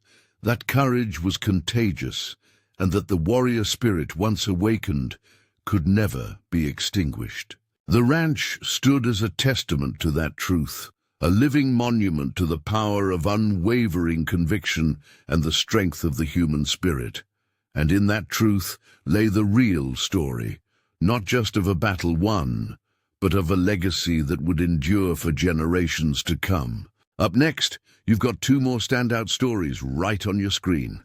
If this one hit the mark, you won't want to pass these up. Just click and check them out. And don't forget to subscribe and turn on the notification bell so you don't miss any upload from us.